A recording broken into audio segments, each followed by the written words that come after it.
Hello and welcome back to the channel L Dominance. Anthony here. Please remember to like and subscribe, and also click that notification bell if you're enjoying what you're seeing and if you want to see more. Coming up in this episode, Luciano Leilua is out of the Rugby League World Cup. Levi has been granted a release by Huddersfield. And the price of success as Batley lose another one. Whenever you are successful at any level of rugby league, the vultures will come circling for your best players if they're out of contract. And that's what's happened to Batley yet again, as Tom Gilmore has signed for Widnes Vikings as of yesterday, to be fair. Widnes Vikings were announced the return of the Batley Bulldog half-back on a 2-year deal, and as Gilmore, who came through the club's academy pathway, he has gained England caps at youth and academy level via that Widnes Vikings program. In his first spell with the club, the 28-year-old made 58 appearances with the Vikings. He scored 15 tries during that period and adding 73 goals to his account. Gilmore's performances during that time led to a place in the England Knights performance squad, and with Batley showed impressive form to help a small club like them get to one win away from being in Super League. As the Bulldogs shone, he was the string puller for the team, making 32 appearances in total for the Bulldogs and made it all the way to the Betfred Championship playoff final. Since his departure from Widnes first time around, the talented halfback has enjoyed stints at Halifax Panthers and London Broncos during his rugby league career, having played almost 150 appearances during his time playing rugby league. He has also become the latest permanent signing for the Vikings, as John Keir continues to take shape of his 2023 squad, with winger Kieran Dixon and prop Ant Walker signing for the club last week. On his return to the club, he said he's excited for the comeback, and he feels he's got better years in front of him as well. When I was here growing up, I was injured a lot and didn't play as many games as I should.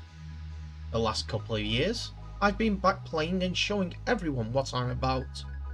Hopefully I can come back with a bang.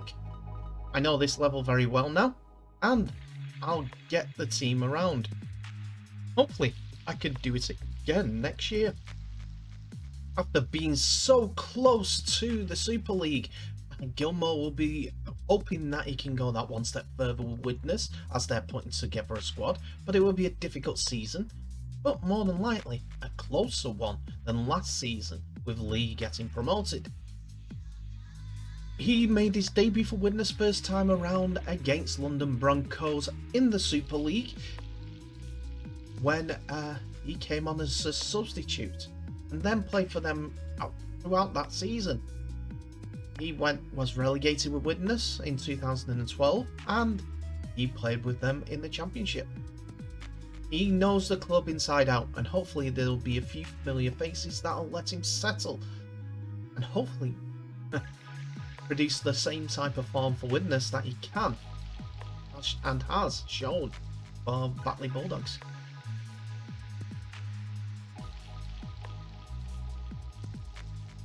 Huddersfield Giants have decided to let Samoa test hooker Levi be released from his contract on compassionate grounds, enabling him to return with his young family to Australia.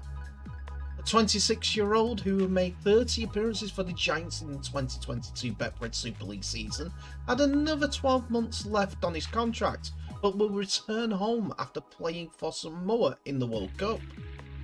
Huddersfield Giants Managing Director Richard Thulis said to the club website giantsrl.com, Danny had been in dialogue with Ian Watson regarding potential options next year in the NRL for him over the past few months.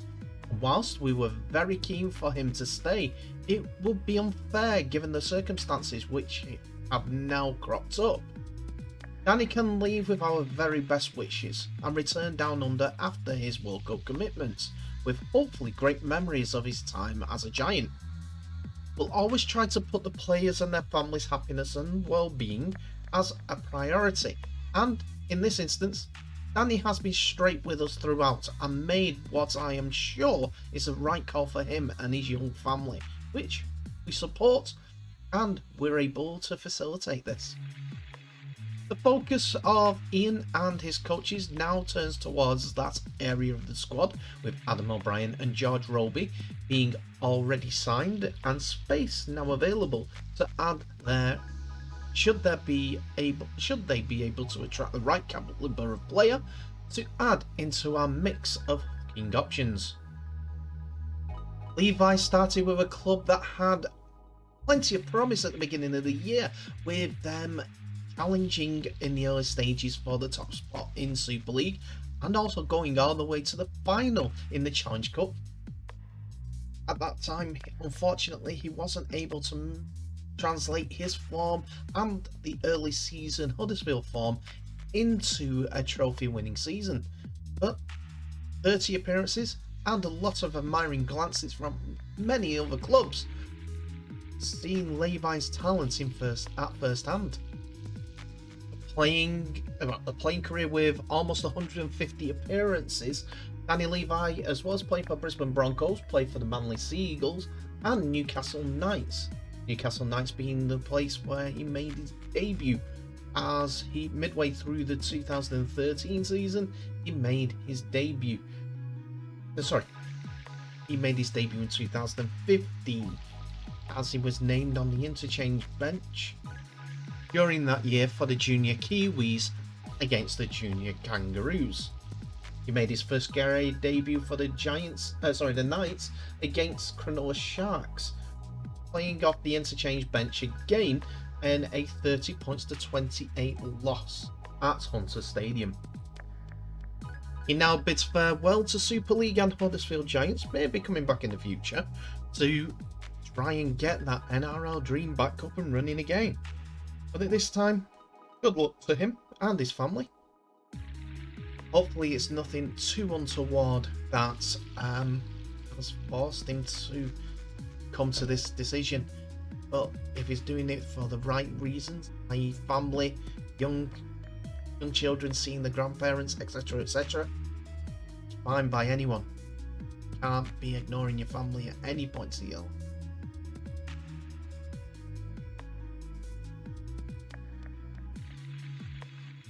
And we finish today with the update on the story with Luciano Leilua being made unavailable for the Rugby League World Cup after the Samoan second rower was stood down under the NRL's no-fault policy.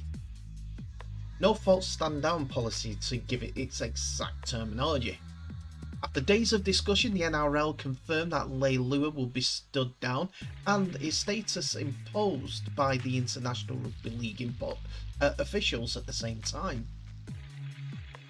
The decision leaves the career of Leilua at a crossroads, with the 26-year-old due to face domestic violence charges in court on Tuesday.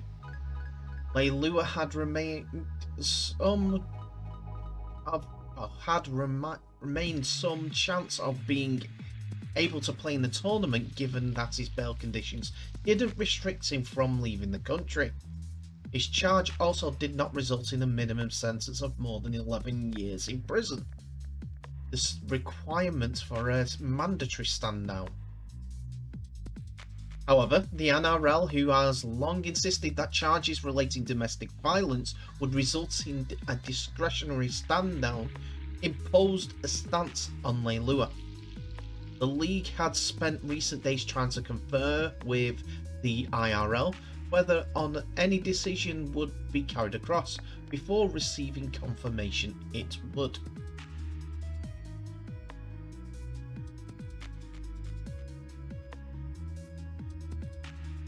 Here is that full statement.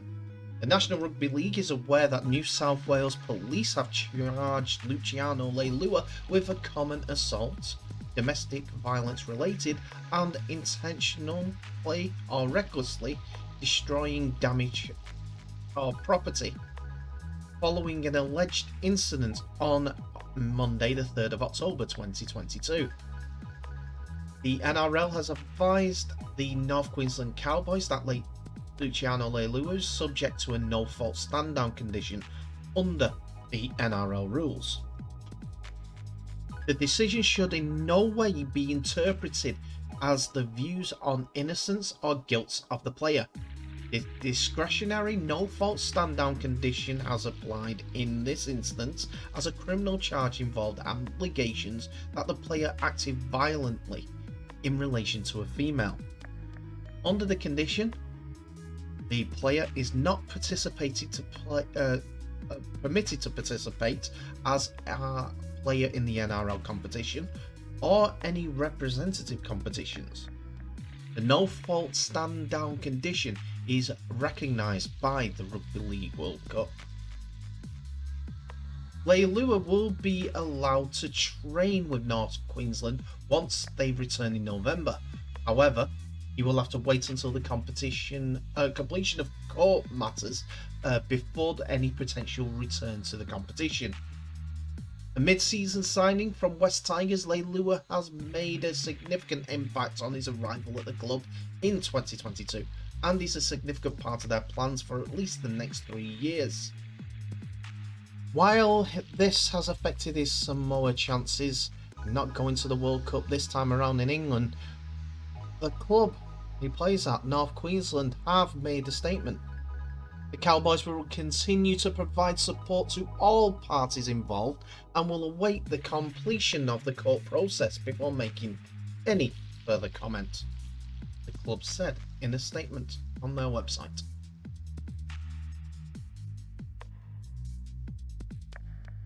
And that's it for another episode, ladies and gentlemen. Thank you so much for watching. Please remember to like, subscribe and share this video worldwide, as well as clicking on that notification bell for any updates on new videos that may be coming your way in the future. Tell me what your thoughts are on today's episode in the comment section below. There's a lot to go through, I know, but hey ho, that's Rugby League. The stories just keep coming. Luciano Leilua, no World Cup for him.